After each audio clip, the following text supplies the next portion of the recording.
Mare! Mare! Mare, si Salve to! Oh, Maring Salve, bakit? Pwede ko bang hiramin yung jeep mo? Ha, wala kaming driver. Paano yan? Sino magdadrive? Ako, marunong ako magmaneho. Ikaw? Mare, sige na. Kailangan kong dalhin si Berto sa ospital. Ika na, Mare. Sige na. Ay! Berto! Lumaban ka! Lumaban ka! Lumaban ka! Huwag kang bibigay! Ate, hindi kaya ata humingi ka sa kuya! Ano? Ay, malapit na tayo. Lumaban ka! Sa kuya, ate! Berto! Berto! Ate, sa kuya. Berto! Berto, huwag mo kami iwan, Berto! Berto! Berto, huwag mo kami iwan, Berto!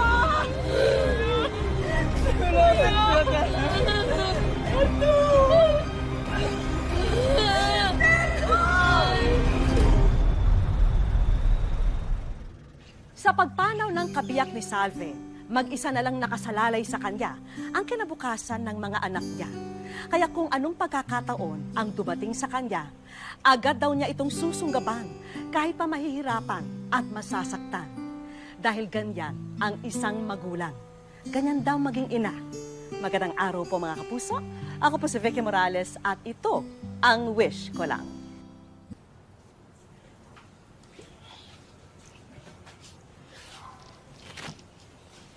Magtitimpla muna ako ng juice, ate, ah.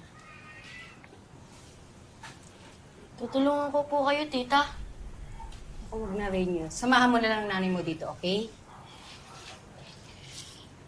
Michael, Rainier, tayong tatlo na lang ng Tita Carlota niyo magkakasama ngayon. Wala na kasi ang tatay niyo. Kailangan ko nang bumalik ulit sa pagtatrabaho. Nay, tutulong po ako sa pagtatrabaho. Maghahanap po ako ng pwede. Yung classmate ko po, nagtitinda po ng banana Q. Pwede pa po akong magtinda ng banana Q? Hindi. Po? Bakit po? Bata ka pa kasi. Ako lang pwede. Hindi rin, Michael. Nay, Mga anak, ang trabaho ko bilang nag-iisang magulang niyo ay ang buhayin kayo at ang pag-aralin kayo. Alam niyo, gagawin ko yon sa abot ng makakaya ko. Ang trabaho niyo bilang mga anak ko ay ang mag-aral ng mabuti. pangako po, Nay.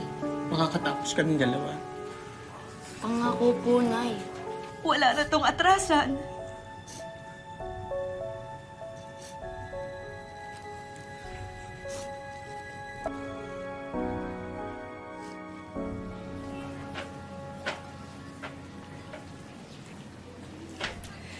Ay, Nay! Kumusta? Ay, ate. Oh, kumusta na ang paghahanap ng trabaho? Wala eh. Pumunta na nga ako dun sa dati kong pinasukan na garments factory, kaso wala silang opening. O, sayang naman. Eh, di ba maganda pa sweldo doon? Eh, no choice naman ako eh. Diba nga, nagkasakit nga si Heriberto, kaya kailangan kong umalis. Wala kasing mag-aalaga sa kanya. Ako, sandali lang, ate, ah. Sandali. May papakita ko sa'yo, ah. Wait ka lang dyan.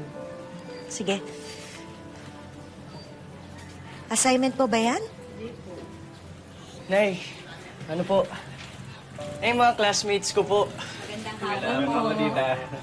Magandang hapon sa inyong lahat. Mabuti naman at may mga kaibigan sa school itong si Michael ko. Ano, pasaway ba? Nay naman! Ikaw naman, joke lang. Ang totoo po, ipagpapaalam po sana namin si Michael. May project po kasi kaming gagawin. Sa bahay po namin, sa kabilang kanto lang po. O sige, basta nandito ka na ulit ng alas 8, ha? Alas 8 po. Kayo naman, nagbibiro lang ako. Talaga, oh. Okay na ba sa'yong alas 10? Opo, Nay. Marami na po kami yung gagawa doon, di ba? O sige, sige. Thank you po. Pasok muna ako sa loob kasi galing ako ng labas eh. Papalit na ako ng damit, ha? Sige po, Nay. Salamat po. Maraming salamat din. Bait pala nung nanay mo, Michael. Ano, game na tayo sa project natin? Ate, sandali. Tingnan mo to, oh. O, di ba? Kayang-kaya mo yan, ate. Hindi na nagdalawang isip si Salve agad siyang nagpalista para sa libreng training para maging bus driver. Salvi Canita or interview na?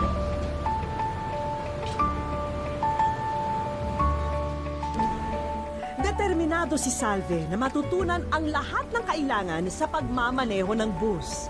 Kapag natanggap kasi siya, malaking tulong ito para sa kanyang pamilya. Good morning. Have a seat, Salve.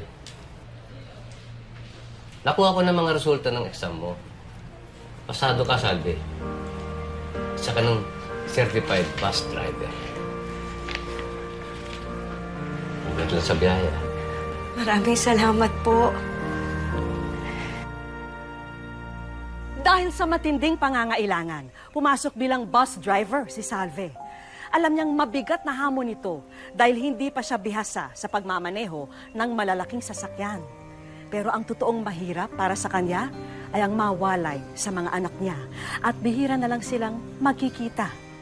Magiging lingguhan na kasi ang uwi niya sa Antipolo.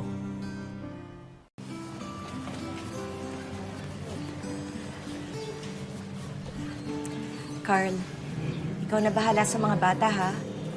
Pag meron kayong kailangan, tumawag lang kayo sa opisina, okay? Huwag kang mag-alala, ate. Hindi ko pababayaan ng mga anak mo. Kayo naman, oh. Wala kayong OA. Uuwi naman ako dito linggo-linggo, eh. Alam ko po, Nay. Ako na po bahala. Tsaka, huwag na kayo mag-alala. Basta pangako niyo sa akin, ha? Mag-aaral kayo na mabuti. Opo. Pagpalain kayo ng Diyos.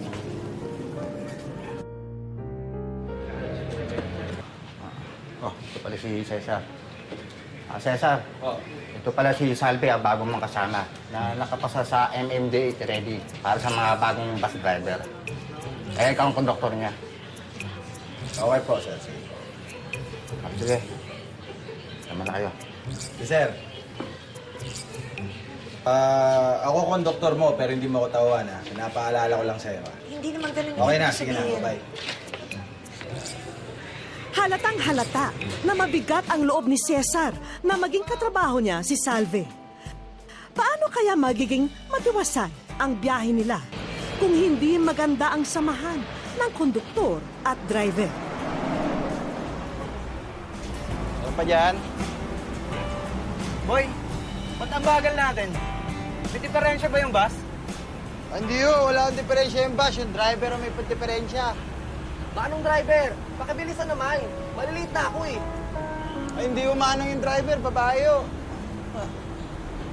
Kaya naman pala eh. Babae yung driver, dapat hindi pinagdadrive ng bus yan. O, ayan ha. Pag kinuha ng mga pasahero natin yung pamasahe nila, kasalanan mo ha. Bagal yan ha, boss, no? Sorry ha. Sensya na ho. Babae lang. Konting bilis naman. Late na kami.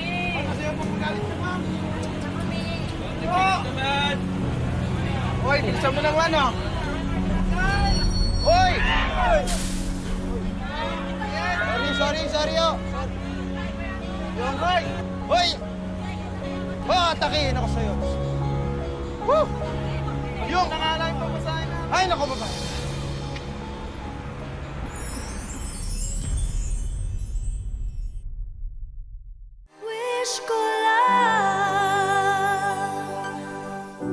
Alam ni Salve na maging mga katrabaho at pasahero ay duda sa kanyang kakayahan bilang tsuper. Hindi na lang niya ito pinapansin dahil ang iniiwasan niya ay mas malalang aberya sa kanyang pamamasada.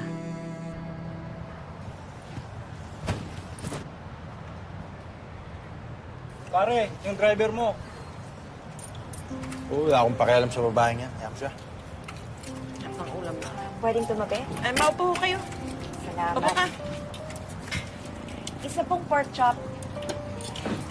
Kamusta naman ang unang biyahe? Ayos naman. Si Cesar ang konduktor mo, di ba? Naku, bibigyan ka lang ng problema nun. Kasi matagal nang gusto maging driver nun. Hindi naman makapasa. Kaya masama ang loob ng maunahan sa kanya. Ako na naman pinagchichismisan nyo, ha? Kahit talaga mga babae, wala kang alam daw hindi makipagchismisan. Hindi Bakit naman namin pag-aaksayan ka ng panahon? O kung hindi ako pinag-usapan nyo, sino? Bakit gusto mong malaman? Di ba babae lang ang mahilig sa chismis? Bakit? Babae ka ba? Dahil nga.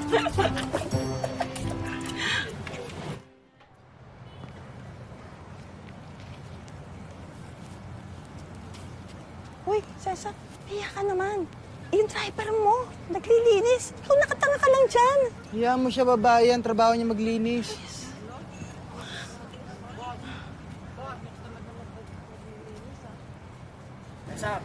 Yes, boss. Nakatunga nga ka lang dyan. Yung driver mo pa, pinaglilinis mo lang bas. Hindi boss, nag-yosi break nga lang ako eh. Sakto ka. Gusto ko na maglinis eh. Linis na ako kanina pa.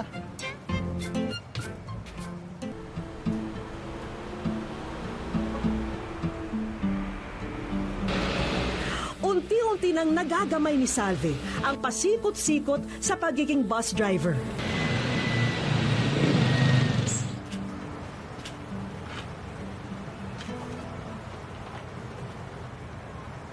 Salvi, balita namin, ikaw ang pinakamalaking kinita. Oy, Cesar, dapat magpasalamat ka dito kay Salve. Kasi nadamay ka sa swerte niya eh. Dati-dati bukya ka sa sweldo, di ba? Basta kayo. Nagutom kayo, di ba? Kumain kayo. Sige. Halika na.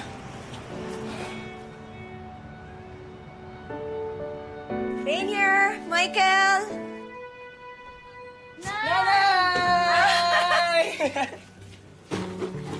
Naku, na-miss ko kayong dalawa. Na-miss ka rin po namin, Nay. Na-miss ko rin kayo. Oh, pasalubong. Wow! O, Nay, kamusta po ang trabaho? Okay naman. Medyo mahirap pero kaya naman.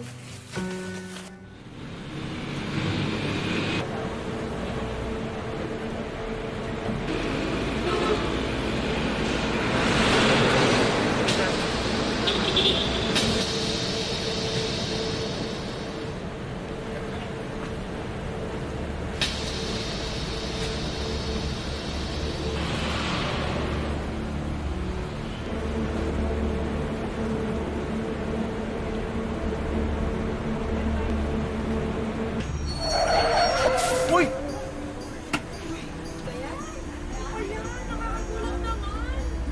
Dahan-dahan naman! Nay, nasaktan ba sa inyo? Wala. Pasensya na kayo, ha? Dahan-dahan naman! Sandali lang, ha? Hindi ko na patayin ah! Eh, kinat niyo ako, eh. Nauna kami sa motorcycle lane eh! Sir, lasing kayo, eh. Sino kasing? Ano ba yan? Anong nangyayari dito? Wala po, sir. Eh, kinat ako nito, eh. Ayun, ako, sir, sa linya namin, Lasing ka, no? Hindi, sir. Lasing ka. Hindi, sir. Alam na ba mo pala yung paglasing? Ayun lang po, sir. Sige, lumarga na kayo para hindi kayo maistorbo.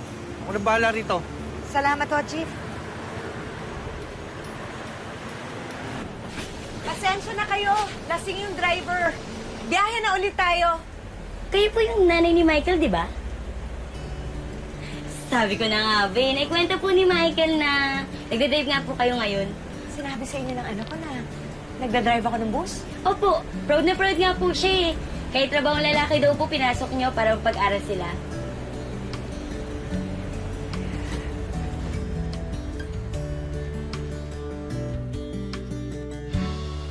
Buti na lang, bakasyon nyo na, Nay. Oo nga eh.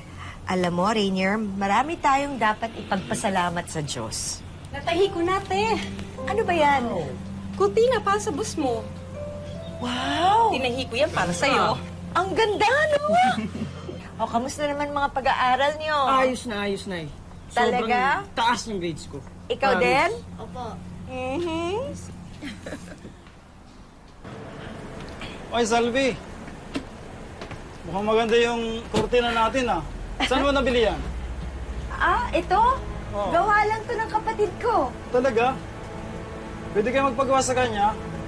Nakatamad na yung tsura ng bus ko eh. Ako rin, magpapagawa ako. Totoo?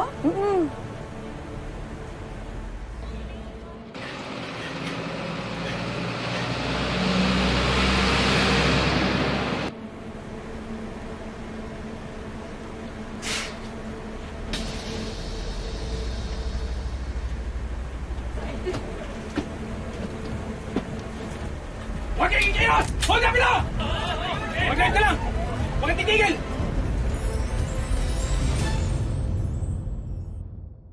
Wish ko lang.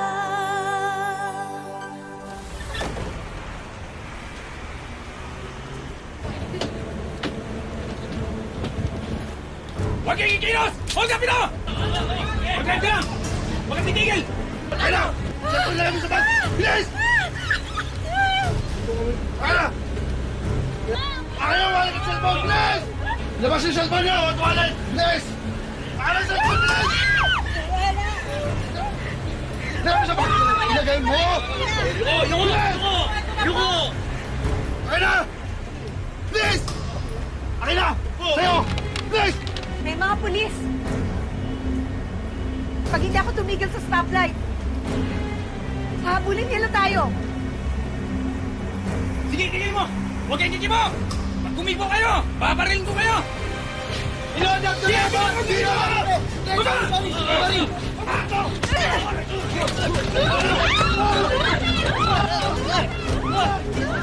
Mga pulis!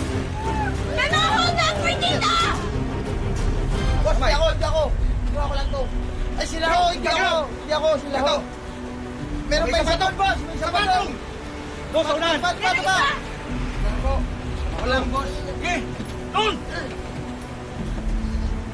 Hindi ka kamali, puputokan kita. Wala bang nasaktan? Ako, konti.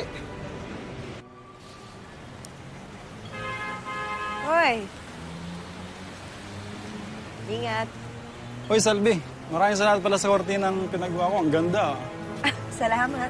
Salve yung order ko. Kunin ko next week. Sige. Hindi ko kakalimutan. Sige, salamat. Okay, Bye-bye. ingat. Ingat din. Salve. Ingat. Cesar, nag-aalala ka na rin ngayon sa akin?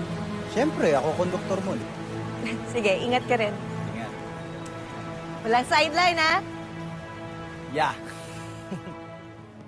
Albao Renato S. Bernardo Luis M.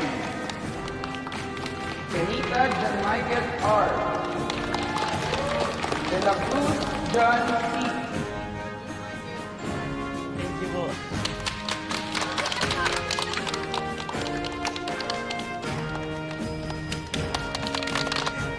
Hey!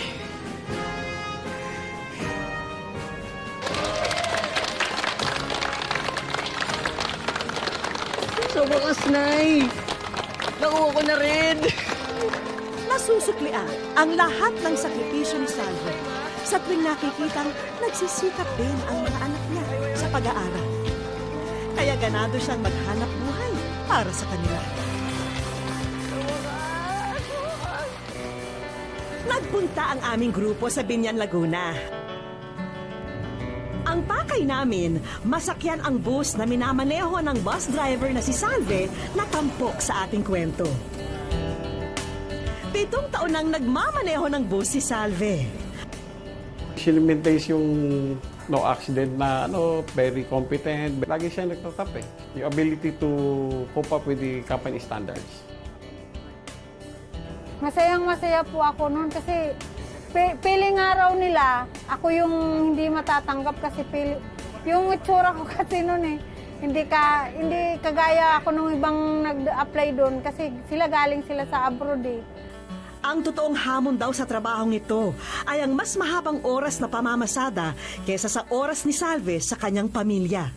Kaya ang naging siste, lingguhan siya kung umuwi. Kapag kami napapanood ka sa balita na mga aksidente sa kalsada, di mo po mapigilang isipin na sana ligtas yung nanay ko. Ganun po. May tiwala naman po ako kay mama na maingat siya kahit na peligroso yung tinatahak niyang mga daan. Pagdating sa bahay, dagdag kita pa rin ang isa sa inaatupag ni Salve. Katuwang ang kapatid niyang si Carlota sa pagtatahi ng ilalakong kurtina para sa bus. Pero siyempre, hindi niya nakakaligtaan ang pagiging nanay sa mga bata. Mahirap talaga sa totoo lang. Kaya lang lagi kong iniisip, kung hindi ko lalakasan ang loob ko, paano kami mabubuhay nung mga anak ko? 100% po proud na proud kay nanay. Dahil po napakasipag niya po at mahal na mahal po namin. Sinisigurado rin ng ilaw ng tahanan na hindi napapabayaan ang pag-aaral ng mga anak. Lalo na't isa ito sa mga dahilan ng kanyang pagsisikap.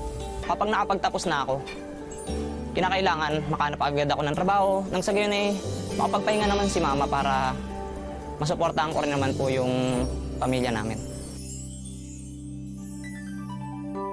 Sa market po, papuntang Taguig. Papuntang wish ko lang. Alam niyo ba yung terminal? Papuntang wish ko lang. Wish ko lang.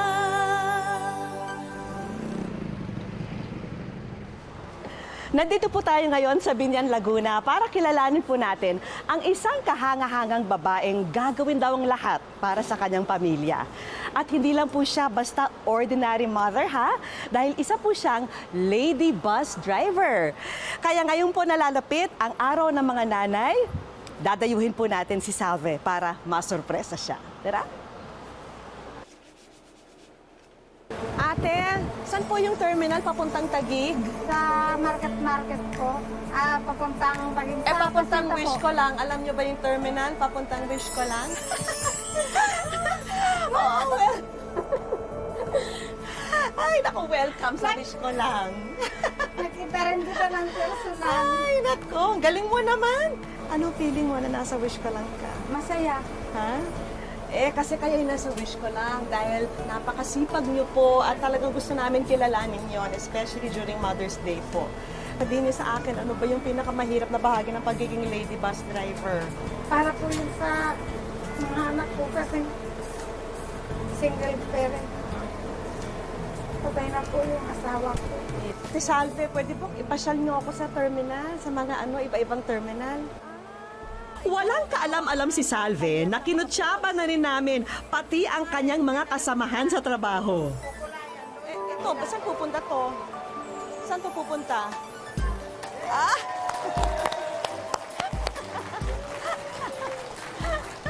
Ano gusto niyo sabihin sa kanila? Nandito sila para surpresahin kayo? Ay, si Sir George po. Ayan, ang boss. Ano gusto niyo sabihin sa mga kasamahan niyo po? Salamat. Salamat po sa inyo dahil nagtiwala po kayo sa akin. Ang tagal-tagal ko na po dito. Siyempre, kung nandito ang iyong mga katrabaho, maaari ba namang mawala ang mga espesyal na tao sa buhay mo? Sige, ano masasabi nyo? Pasensya na kayo. Mula kasi nung maliit, hindi ko kayo naalagaan kasi nag-alaga ako sa papa mo. Pagkatapos na mamatay, nag-ano na po ako dito kaya hindi ko sila nasubaybayan. Pero alam ko, naintindihan nyo yun. Opo. Di ba? Ano gusto mo sabihin sa mami mo? Gusto ko sabihin na, yun, Happy Mother's Day sa pinakamabuti, pinakamasipag at pinakakaiba kong nanay. Kasi sobrang kakaiba niya, lahat nakakayanan niya. Pinatunayan talaga ni mama na kahit babae siya, hindi yun hadlang para maging matagumpay siya. Maiwanan ka man sa kalsada, maiwan ka man ng ibang sasakyan, hindi ka man maging top grosser, ikaw pa rin yung number 1 sa amin eh. Kaya yun yung pinakamalaga sa amin. I love you, ma. Oh, bago pa tuluyang bumaha ang luha rito, tanggapin niyo po ang aming mga handog para sa inyong pamilya. Ito po mula sa wish ko lang, meron kami mga sorpresa para po sa inyo. Ito po, sewing machine. Alam namin gustong-gusto nyo yan kasi gusto nyo magtahi ng mga kurtina para sa mga bus. Pandagdag kabuhayan po para sa inyo yan. Tapos ito po, food cart. Yan ho, para po sa inyo. Sino magbamando nito? Kayo na. Hindi pa riyan natatapos dahil batid po namin kung gaano kahalaga para sa inyo na makatapos ang inyong mga anak. Ito, importante po ito. Para kay John Rayner. Para sa'yo to. Maraming pong salamat. Ay, nako, thank you rin. Thank you. At syempre, para sa pamilya nyo, syempre, dapat may ganito. At dahil espesyal ang araw na to para kay Salve, lulubos-lubusin na natin ang sayang hatid natin para sa kanila. Sa isang resort sa Talisay, Batangas, ang sunod na pinuntahan ng mag-anak. Nice, sige na tayo. Tara! Bihira raw mangyari sa kanila ang family bonding tulad nito.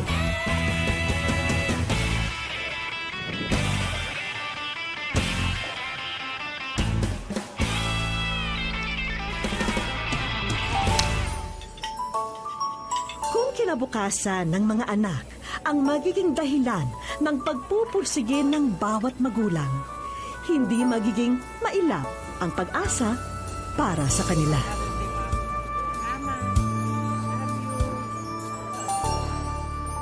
Walang mahirap na pagsubok para sa isang ina na handang magsakripisyo para sa kanyang pamilya. Yan po ang pinatunayan ni Salve. Kaya isa pong pagpupugay sa lahat ng mga nanay. Happy Mother's Day po! Ako po si Vicky Morales at ito po ang wish ko lang.